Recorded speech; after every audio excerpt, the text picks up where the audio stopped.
out there shopping and taking a break to eat some lunch or take a rest or something. It's a long day out there. Of course, you had all yesterday to lay around and watch football games and have some turkey, so you're out there and about.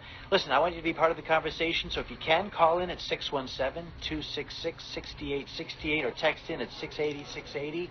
We are joined by Chanel Prunier, who was the former National Committee woman for the Massachusetts GOP. Chanel, welcome to the line. Hi, Geoff. How are you? Hey, have you gone shopping and looked for the it gift yet this year? I have not. I'm planning to do some shopping tonight.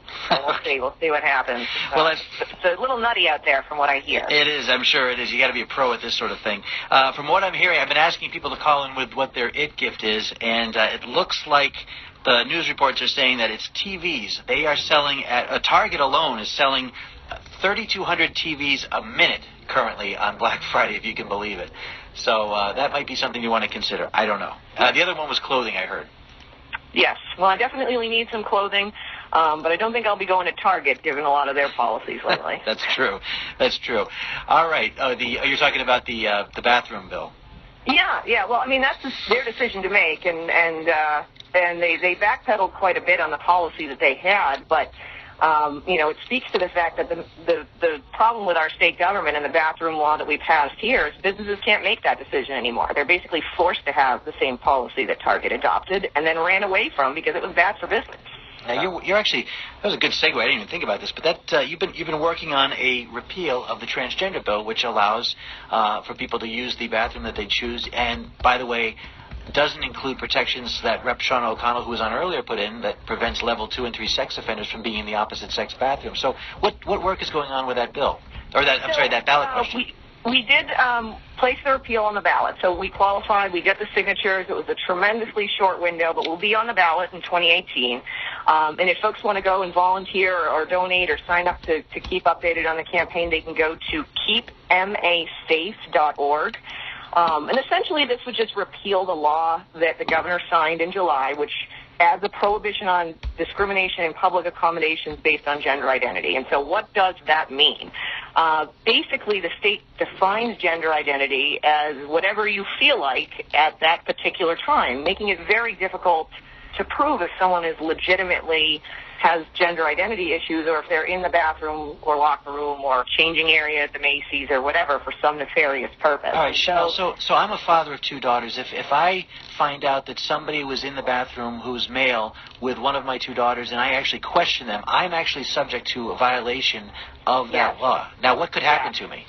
Well, there's fines, there's a possibility of jail time, and as a result, average citizens, business owners won't question these individuals. The Attorney General said, we're going to promulgate regulations. That was part of the bill. That was supposed to fix this problem. But essentially, her regulations say that it's basically even worse. You're not allowed to question. You're allowed to basically say to the person, are you supposed to be there? And if they say yes, that's basically all you can do. And so other than that, people are just allowed to hang out in whatever restroom or locker room, loiter there if they choose. And really, the regulations and the legislation include nothing that protects the safety or privacy or modesty of women or teenage girls who simply want to use facilities without being in the presence of men. Men are allowed to sit there and look at them, and as long as they are, quote, minding their own business, that's okay. And if they object or complain, they're the ones that can be charged with a hate crime or violation of this law. So now you said this is going to be on the ballot in 2018. Is there any more work that needs to be done by volunteers? Well, yes. We'll be organizing volunteers to distribute literature, to help us with social media, to do a variety of things, make phone calls, lit drops, all of the standard activities that, as you well know, go along with a ballot question. And so we definitely will be ramping up as things heat up in the spring to move forward with educating the public about what exactly this law means. Because a lot of people just don't know. They say, I don't support discrimination or whatever, and they don't understand what this law actually does. Yeah, so Chanel, the other thing people probably don't know is that you do a lot of work helping conservative candidates try to get into the legislature so they could prevent laws like this from being passed. Right. You don't have to go through the repeal.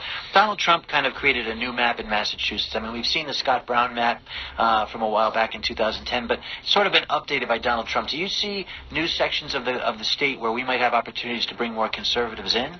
Yeah, I definitely think that the map is encouraging. I think that there's sort of two different segments of people that occasionally go Republican, and Donald Trump and Scott Brown sort of tapped into one group of people, who are more working class, middle class. Fiscally, concerned about their future, the cost of everything. Cost of living. They're upset that we're spending so much money on the tea, and they're concerned about their jobs. And then you have a separate sort of set of people that sometimes vote Republican that you see in kind of more like the Charlie Baker map, and places that are more like Wellesley or Sudbury, where it's more of a kind of country club Republican.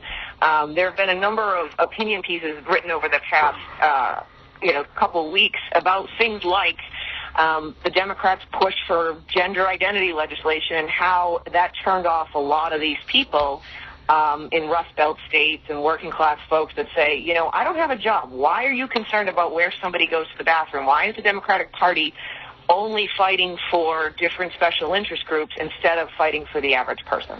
Yeah, I think the joke was that in 1969, America put the man on the moon, and President Obama put a man in a woman's room. So, yes, there you go. That's the joke. JFK with this, yeah. So. Yeah. So the other thing too is we're looking in Massachusetts at a state party that seemed to kind of lay low on the Trump election. I know that there's a few candidates I think considering running for either re-election or election to the Mass GOP. I believe Steve Aylward has announced that he wants to run for the chair. What do you see about that race that's important? Yeah, well, I think that the chairman's race is about a lot of the same things that we've seen, sort of the discussion that's been going on in the Republican Party and in conservative circles over the past couple of cycles. And it really is a fundamental question about what is the state committee's job? What is the Republican Party supposed to do?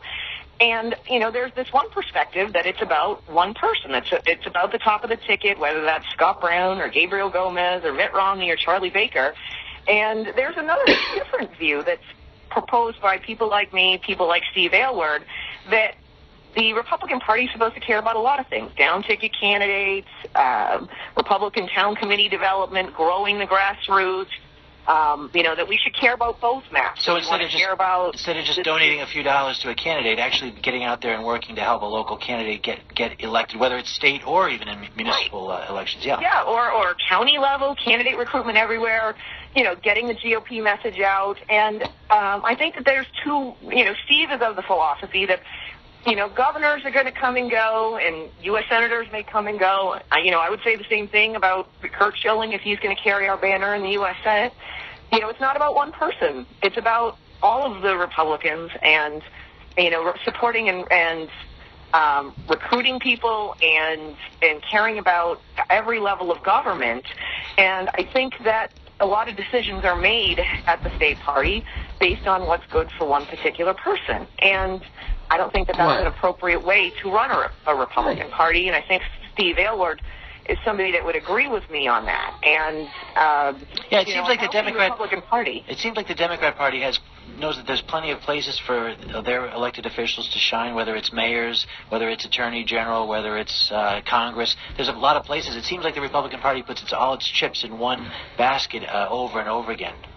Yeah, there's a great quote that actually from their incoming party chairman about how he wants to focus on building local Democratic committees and how he's going to use their victory with Question 2 and defeating the charter schools as a model for organizing locally, and that's going to be his big project in order to defeat Charlie Baker. And it shows, well, if you have a healthy party and you do all of these things, then the natural result will be that you elect lots of Republicans at all levels. But if you focus all of the party's energies on simply being everything for one person to the exclusion of other candidates and what's good for the party as a whole, you don't end up with a healthy party, and you end up with a party that lurches from cycle to cycle, caring only about one person, one thing. Well, it looks like the National Party got itself turned upside down with Donald Trump, and it looks like he's trying to fix that as well.